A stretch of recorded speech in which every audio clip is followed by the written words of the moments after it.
terror en estado puro.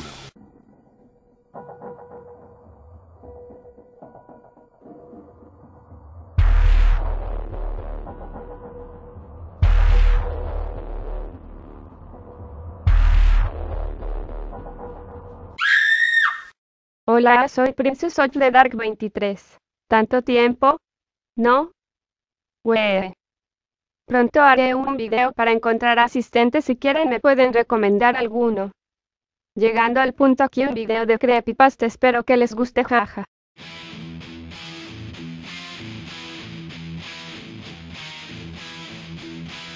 Julián terminaba su turno de noche. Lo único que tenía que hacer era dejar el autobús en el galpón que quedaba a unas cuadras. Cuando el colectivo estaba lleno, su trabajo se hacía entretenido. Completamente vacío, los minutos se hacían horas. Durmió un segundo tiempo suficiente para que el autobús perdiera el control. Lo que lo despertó fueron los gritos de una mujer, pero no tuvo tiempo suficiente para agizar los frenos. Se podía oír el ruido de las ruedas destrozando el cuerpo de la pobre mujer. Asustado, pisó el acelerador y huyó del lugar. Lo único que pensaba eran en sus hijos y que si su jefe se enterara de lo ocurrido, jefe lo despediría e iría a la cárcel. El camino no lograba calmar sus nervios. Fue cuando miró en el retrovisor y vio a una joven sentada en el asiento trasero. Sus ojos llenos de lágrimas no se apartaban de él.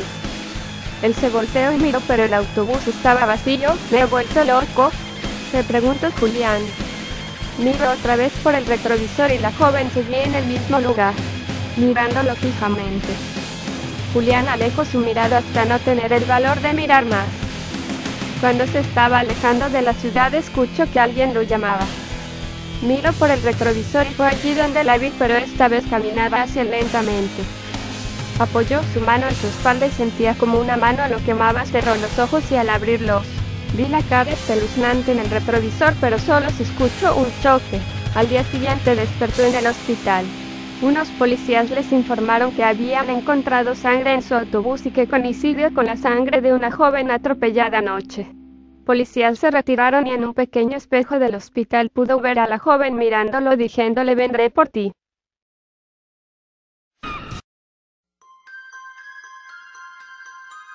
Cuenta la leyenda que hace muchos años el conserje del colegio San Blas, en una revisión rutinaria de las instalaciones de la escuela, encontró el cadáver de la señora de la limpieza tirado en el baño en un gran charco de sangre.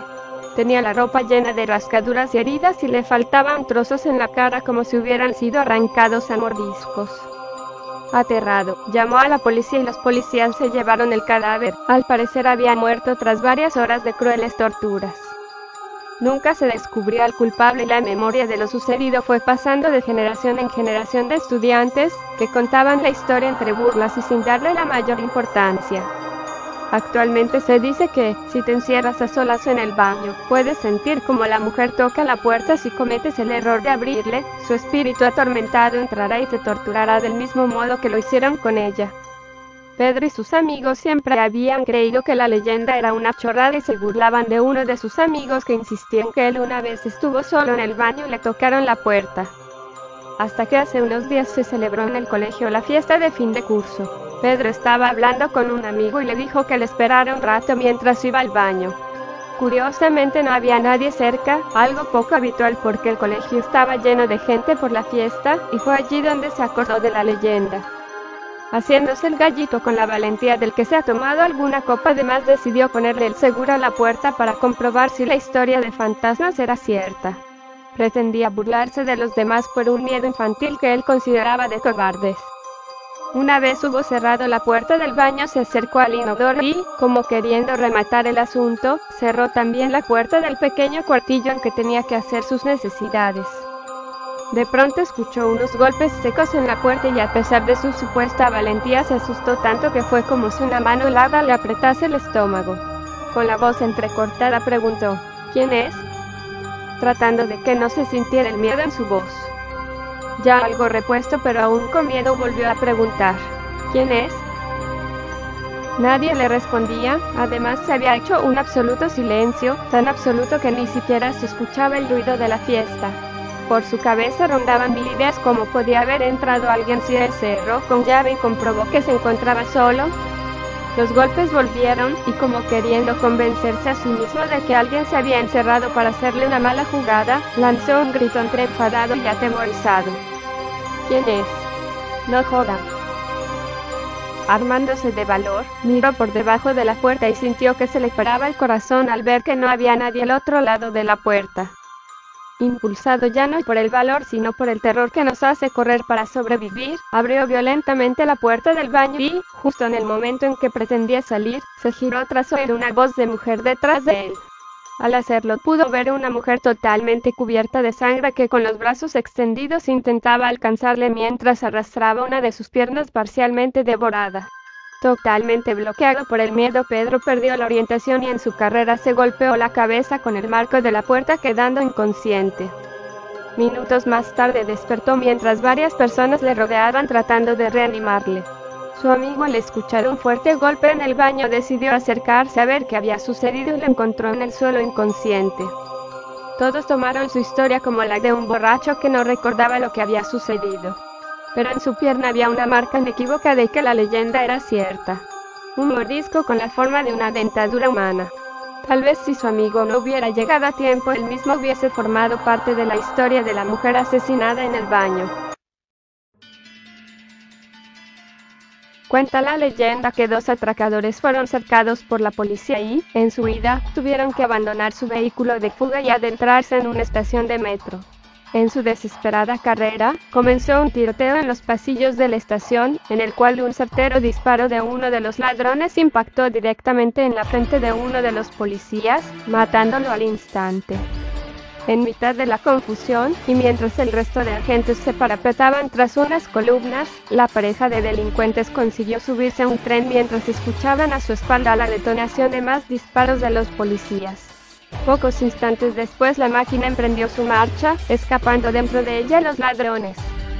Era de noche y el vagón estaba prácticamente vacío, solo había dos personas más en el tren que acababan de abordar. Un mugriento mendigo encapuchado que parecía inconsciente por su borrachera, aunque no soltaba una bolsa de papel con la cual protegía una botella de licor.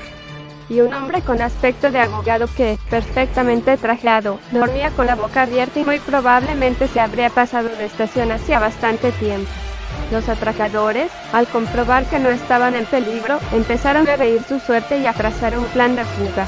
Probablemente en la puerta de la próxima estación nos esté esperando a la mitad de la policía de la ciudad.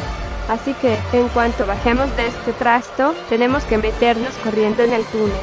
Dentro ya buscaremos cómo escondernos y escapar, dijo el que parecía más inteligente de ambos. El otro asintió mientras vigilaba al resto de pasajeros. La estación se acercaba y, asustados por la posibilidad de que un grupo de agentes armados les esperaran en el andén, se agazaparon bajo los asientos. De ese modo, los asientos servirían de parapeto en caso de comenzar de nuevo un tiroteo. Pero, para su sorpresa, el tren no solamente no se detuvo en la estación sino que además aumentó su velocidad de marcha. Estos cabrones nos están tendiendo una trampa, seguro que nos quieren llevar a un lugar que ya tengan controlado para evitar que muera alguien más en la estación.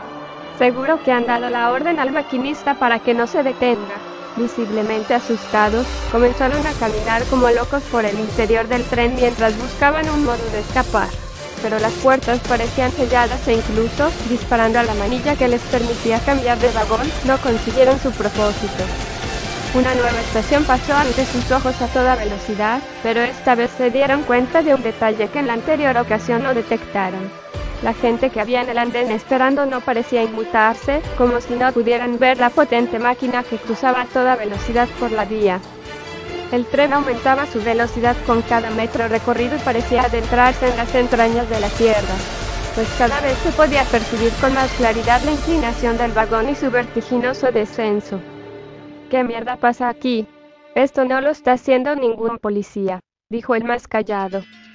De repente la luz del tren comenzó a parpadear y tras cada momento de oscuridad el vagón parecía distorsionarse y volverse cada vez más tétrico. Una especie de material viscoso similar a la sangre comenzó a brotar de las paredes, los asientos que antes parecían nuevos envejecieron de golpe y se mostraban oxidados y con el plástico derretido. Era como si hubieran sido expuestos a altas temperaturas o alguien se hubiera dedicado a quemarlos con una llama. Aterrorizados e incapaces de articular palabra, vieron como una nueva estación se acercaba, pero esta vez no encontraron un andén a su paso. En su lugar había una especie de cámara de tortura en la que despellejaban vivo a un desdichado que gritaba de dolor mientras lloraba sangre. Las cámaras se sucedían una por una y la velocidad del tren se había aminorado, como para deleitar a sus pasajeros con las más crueles y brutales formas de torturar y causar dolor, que cada vez eran más sádicas y salvajes. De repente el tren se detuvo y el mendigo, que hasta el momento parecía inconsciente a causa de su borrachera, se levantó. Los atracadores se quedaron petrificados al observar bajo su capucha unos brillantes ojos amarillos y un rostro rojo adornado por una puntiaguda barba. «Tú te bajas aquí, estafador», dijo mientras levantaba con un solo brazo al hombre trajeado y lo lanzaba fuera del vagón. Inmediatamente un par de sombras que aparecieron del suelo le levantaron y llevaron hasta un pozo lleno de gusanos. El estafador comenzó a gritar mientras los gusanos le atravesaban la piel y comenzaban a devorarle por dentro. «Estos gusanos te devorarán en vida, como tú lo hiciste al lucrarte como un parásito del trabajo y el dinero de los demás para llevar una vida de lujos», dijo el falso mendigo al que ya fácilmente se podía distinguir como un demonio. «Vosotros no tendréis tanta suerte, vosotros vais mucho más abajo». Al día siguiente las crónicas de todos los periódicos anunciaron la muerte de un policía y 2 atracadores que fueron abatidos a pocos metros del tren en el que pretendían escapar.